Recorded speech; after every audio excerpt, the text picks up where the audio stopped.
everyone. Thank you for joining us today on APV's podcast number 8. Today, I have Savannah Monahan with us, and she is going to dive all into the wonderful topic that we have planned for you guys today. But first, I'm going to give her the opportunity to introduce herself to you guys. And Savannah, go ahead and take it away. Hello, my name is Savannah Monahan. I am a fourth-year medical student at Liberty University College of Osteopathic Medicine, and I've gotten involved in vision screening with various research projects back home in Charleston, South Carolina, and a current research project that we have here in Lynchburg with the Head Start program.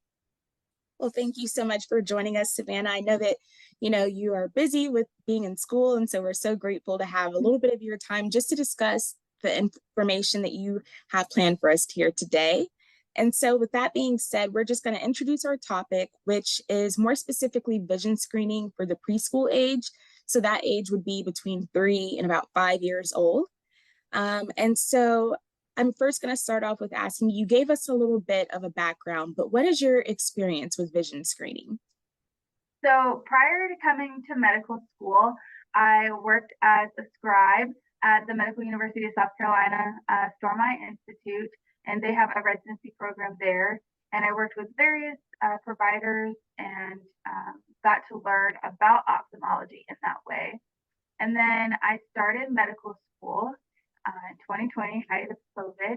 And that summer after my first year of medical school, typically a lot of students take that time to do research. And so I had the opportunity to go back home to Charleston and do research with Dr. Peter Syme, Stormont Institute, and we did projects on vision screening. Our first project was validating the spot vision screener according to the new updated APOS guidelines. And then we also did a project with the blink vision screening as well. So that's where I kind of got started learning about vision screening, learning about the importance of it in children.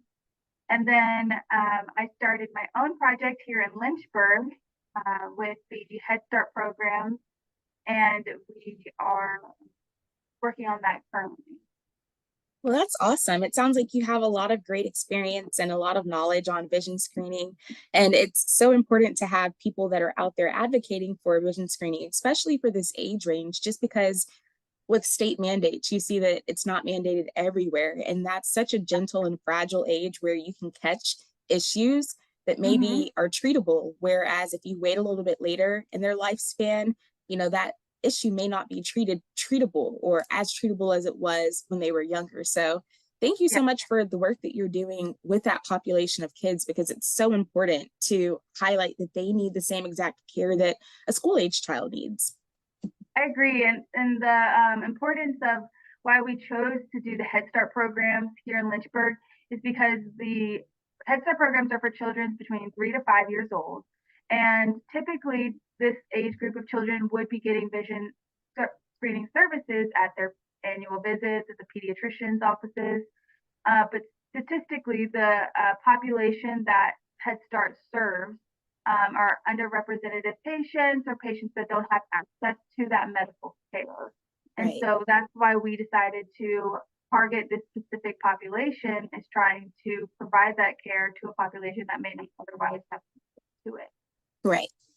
And so that kind of leads into the next question, which is, what population of children are you screening? So I know based on, the age range that Head Start does cater to, that's 3 to 5, so that preschool age, but more specifically, what more details can you give us about the population? Like, where are they located typically? Are these, rural areas, suburban areas, just so that we can have a little bit more of a picture of the children that you're serving? Okay.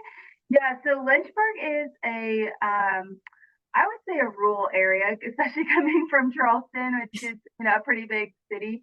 But it is a pretty rural area, and the children that we are serving live in the more rural parts of Lynchburg. And so there are 3 programs that we have targeted. There's one that's inner city.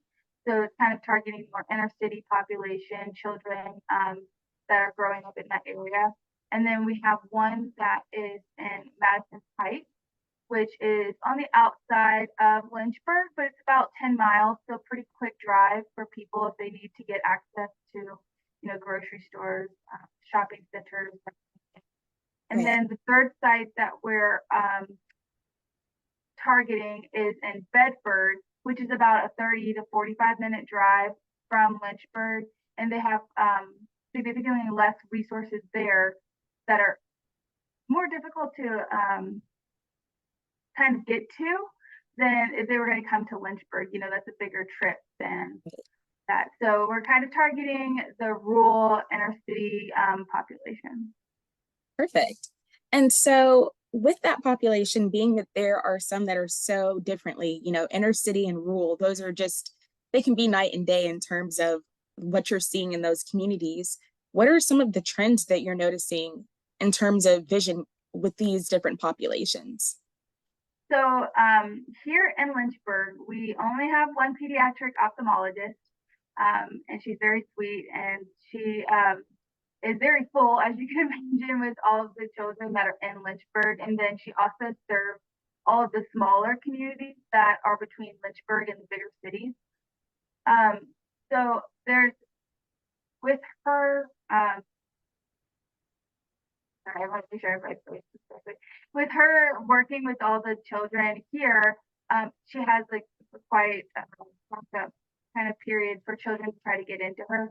So sometimes it might be time constraints for patients to get into.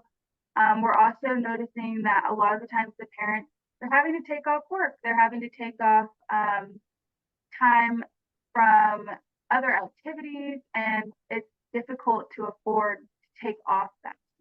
Right. Also, the transportation is an issue since it's a rural area. There's not a lot of inner city busing. There's not a lot of free transportation. So people are you either have to have a friend drive you. If you don't have your own car, then you have to factor in the gas that patients have to get to.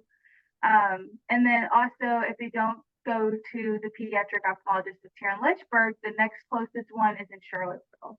And that is an hour to an hour and a half away. And then you can imagine the expense and the travel that goes in. Right. Wow. And so we touched on it a little bit, of course, about the gaps in care and access to care. And it sounds like one of those big gaps is just the resources. With one pediatric ophthalmologist, I can imagine how hard it is to see all of the kids that need her services. And like you said, with it being a rural area, how hard it is to even, let alone need the services, but even get to the appointments or schedule the appointment if, work is an issue. So I know that those are some of the gaps that you've noticed, but are there any more in, the access to care or the affordability or availability for care that you've noticed? Well, luckily, the pediatric ophthalmologist here, she does accept Medicaid and Medicare, which a lot of the patients who are going through the Head Start program have access to. That's one of their goals, is to make sure that the children have insurance that they can use. And then there is a very nice program here in Lynchburg called Johnson's Health Center, which is a federally run health outreach program to help these patients and their families get the access to care that they need. So financially, that is a barrier that patients have to overcome, for sure. Right. Well, it's so awesome that there are those programs in your area that are considerate of, the socioeconomic status of a lot of these families, and that they're putting programs in place that can help them have access to that care that they need, that is so important. And programs like yours are so important as well, because you're coming in and you're kind of helping fill in some gaps where maybe, that pediatric ophthalmologist, she's not able to see all of these kids regularly or, as frequent, but you can kind of go in and in the middle of maybe, that screening and her appointment visit, you can kind of provide some resources or some knowledge to these families to at least know what's going on with their child. So that's awesome. Yeah. And so the next question is, and this is really important, I know that you talked about it a little bit, but it is how is your program bridging the gap between the referrals that you guys are noticing within your program and the child getting a comprehensive eye exam? So right now we're still in the beginning stages of the project in which we are right now we are tracking the students that are referred for services, and we are seeing if they follow up within 6 months and if they follow up within by the end of the school year. If they don't follow up, what were some of the barriers to care that they faced? Was it because it was parents had difficulty taking time off? They couldn't afford the visit. They couldn't afford transportation. Like, what are some of the kind of the reasons why patients are having difficulty getting to the visit? And then our next goal for the project is going to be, okay, what can we do to help bridge those gaps in the healthcare system? Is it something where we can maybe utilize a mobile ophthalmologist clinic? Is it something where we can use an outside resource? There's a van in Virginia that travels around and offers vision services. Or is it something where we can open up, possibly work with our ophthalmologists here, open up more slots if it's an accessibility issue? Right. So that's what we're kind of right now, is kind of figuring out how can we help these patients get to where they need to be. Well, that's awesome. And I know that the vision vans and buses, they are so popular. Actually, at the Lions Eye Institute, part of our vision health program, we have a vision van that goes out, and we have two great screeners that are taking care of, the children, the local surrounding Tampa area.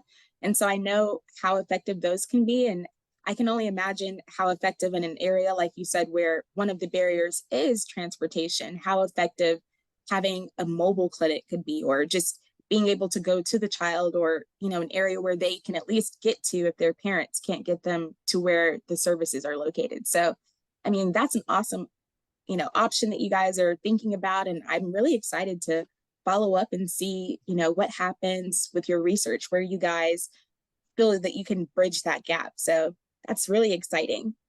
Yeah, that's what we're hoping to see. So, yeah.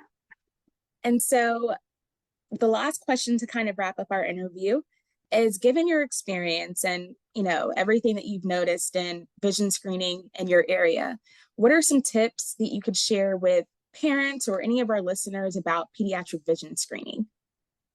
So if you're interested in getting started in pediatric vision screening, I think it is really fun, and I think it's something that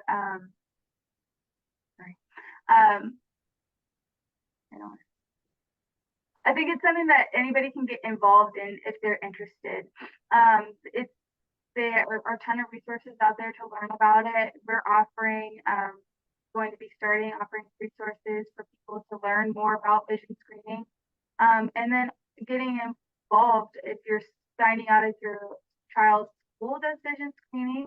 If they don't offer vision screening, talking to the pediatrician about offering pediatric vision screening to your child. Yeah. Well, thank you, Savannah.